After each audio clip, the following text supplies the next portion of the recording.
ಯಾದಗಿರಿ ಜಿಲ್ಲೆ ಹುಣಸಗಿ ತಾಲೂಕಿನಲ್ಲಿ ದಿನಾಂಕ 2-3-2026ರಂದು ಪ್ರಜಾಸೌಧ ಕಟ್ಟಡದ ಶಂಕುಸ್ಥಾಪನೆ ಸಮಾರಂಭ ನಡೆಯಿತು.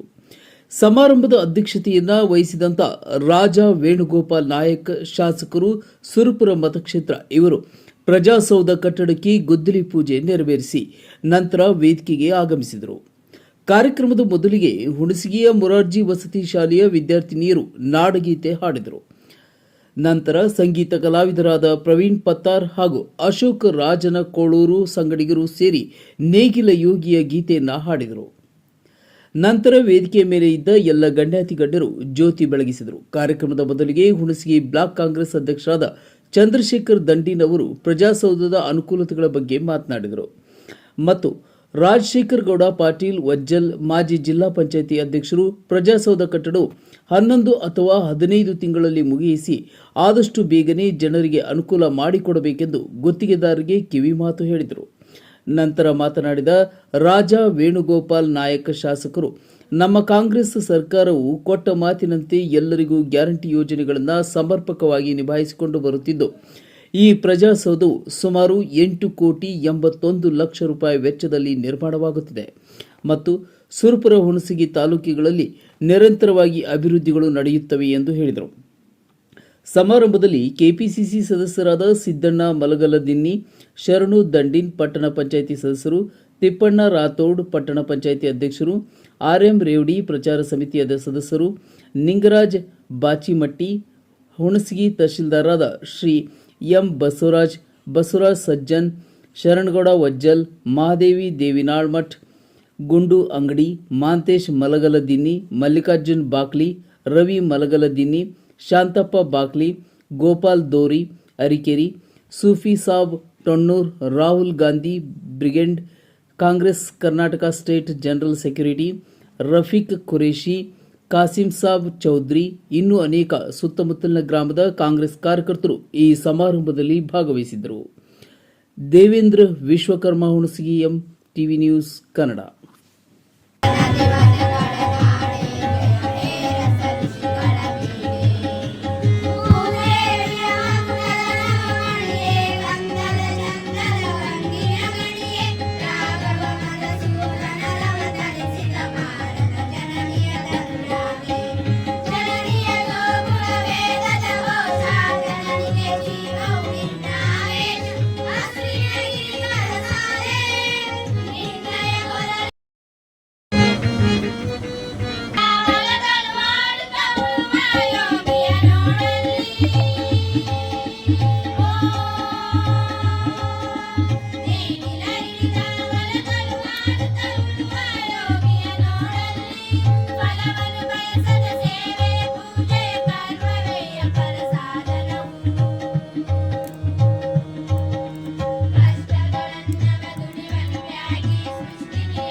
ಹುಣಸಗಿ ತಾಲೂಕಿನ ಒಂದು ಈ ಪ್ರಜಾಸೌಧ ಕಟ್ಟಡದ ಉದ್ಘಾಟಕರಾಗಿ ಆಗಮಿಸಿದಂಥ ಯುವಕರು, ಸುರಪುರ ತಾಲೂಕಿನ ಶಾಸಕರು ಆದಂಥ ರಾಜಾ ವೇಣುಗೋಪಾಲ್ ನಾಯ್ಕರವರೇ, ಹಾಗೂ ಮಾಜಿ ಜಿಲ್ಲಾ ಪಂಚಾಯತಿಯ ಅಧ್ಯಕ್ಷರಾದಂಥ ರಾಜಶೇಖರ್ ಗೌಡ್ರವರೇ, ಮಲ್ಲಣ್ಣ ಕಾಕ ಅವರೇ, ಹಾಗೂ ನಮ್ಮ ಅಬ್ದುಲ್ ಗಫೂರ್ ನಗನೂರಿ ಸರ್ ಅವರೇ, ಹಾಗೂ ಶಿವಗುರೇಶ್ ವಾರಾದ್ ಅವರೇ, ಶರಣು ದಂಡಿನ ಅವರೇ, ಹಾಗೂ ತಹಸೀಲ್ದಾರರಾದಂಥ ಬಸವರಾಜ್ ಸರ್ ಅವರೇ, ಹಾಗೂ ನಿಂಗಣ್ಣ ಬಾಚಮಟ್ಟಿ ಅವರೇ, ಸಿದ್ದಣ್ಣ ಸಾವ್ಕಾರ್ ಅವರೇ, ವೇದಿಕೆ ಮೇಲೆ ಗೃಹ ಮಂಡಳಿಯ ಸರ್ ಅವರೇ, ಹಾಗೂ ವೇದಿಕೆ ಮೇಲೆ ಇದ್ದಂತ ತುಂಬಾ ಕೃತಜ್ಞತೆಗಳನ್ನು ಸಲ್ಲಿಸ್ತೀವಿ.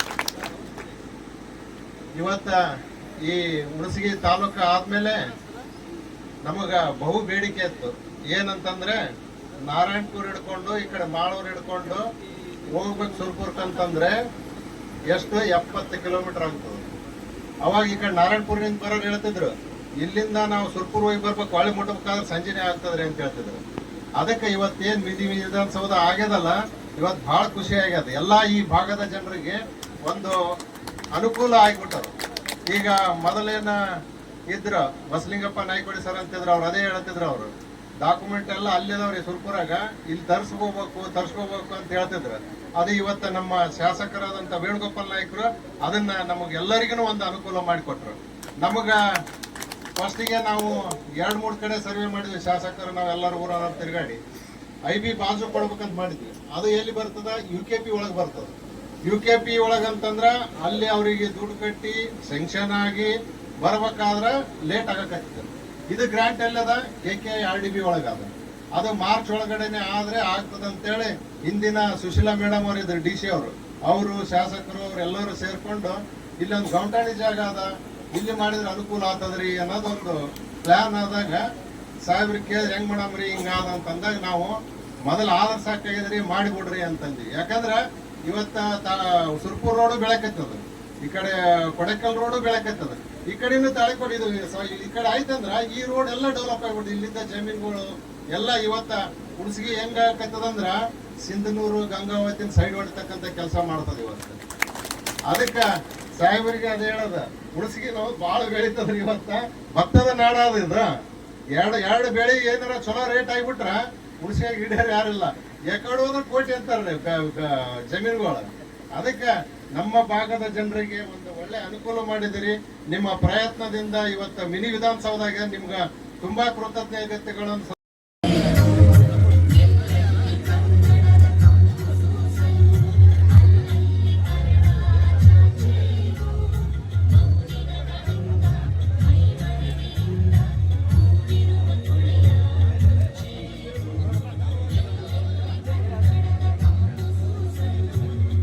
ಜ್ಯೋತಿ ಬೆಳಗುತ್ತಿದೆ, ನಿರ್ಮಲವಾದ ಜ್ಯೋತಿ ಬೆಳಗುತ್ತಿದೆ.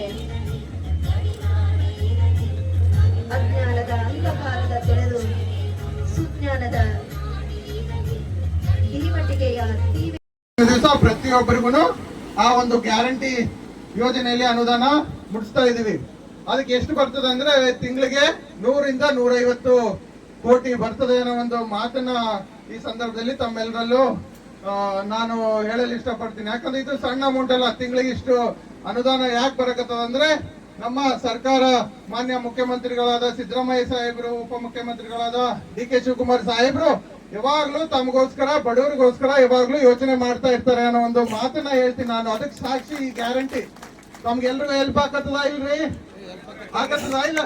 ಮನೆಯವ್ರಿಗೆ ಹೆಲ್ಪ್ ಆಕತ್ತದ ಅನ್ಬೇಡ್ರಿ. ಯಾಕಂದ್ರೆ ನಿಮ್ ಮನೆಯವ್ರು ಎಲ್ಲರೂ ಹೋಗ್ಬೇಕಾದ್ರೆ ನೀವೇ ರೊಕ್ಕ ಕೊಡ್ಬೇಕಾಗಿತ್ತು, ಬಸ್ ಚಾರ್ಜ್ ಕೊಡ್ಬೇಕಾಗಿತ್ತು. ಈಗ ಅದು ಅನುದಾನ ಸಿಗಕತ್ತದ, ಅಕ್ಕಿ ಸಿಗಕತ್ತದ, ಕರೆಂಟ್ ಬಿಲ್ ಕಟ್ಟಕತ್ತದ. ನಮ್ಮ ಸರ್ಕಾರ ಈ ರೀತಿ ಹಲವಾರು ಯೋಜನೆಗಳು ನಮ್ಮ ಸರ್ಕಾರ ಮಾಡ್ತಾ ಬಂದದ. ಮೊದಲು ಮಾಡದ. ನಮ್ಮ ಕಾಂಗ್ರೆಸ್ ಪಕ್ಷ ಏನಂದ್ರೆ ಸ್ವಾತಂತ್ರ್ಯ ಕೊಟ್ಟಂತ ಪಕ್ಷ.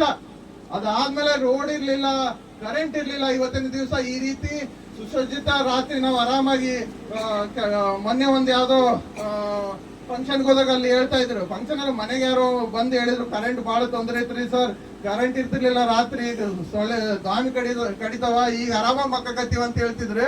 ಅದು ಅವತ್ತಿನ ದಿವಸ ದಾಮಿಗಳಿರ್ಲಿಲ್ಲ, ಆದ್ರೆ ಎಲ್ರಿಗೂ ರಾತ್ರಿ ಆರಾಮಾಗಿ ನಿದ್ದೆ ಮಾಡೋದಕ್ಕೆ ಕರೆಂಟು, ಫ್ಯಾನ್ ಅವೆಲ್ಲ ಕೊಟ್ಟಂತ ಪಕ್ಷ ಯಾವ್ದಾದಿದ್ರೆ ಕಾಂಗ್ರೆಸ್ ಪಕ್ಷ. ಅದು ಸಹಕಾರ ಎಲ್ಲಿಂದ ಸಿಕ್ಕದ? ನನಗೆ ಈ ಪ್ರಜಾಸೌಧ ಆಗಿರ್ಬೋದು, ಹಲವಾರು ಅಭಿವೃದ್ಧಿ ಯೋಜನೆ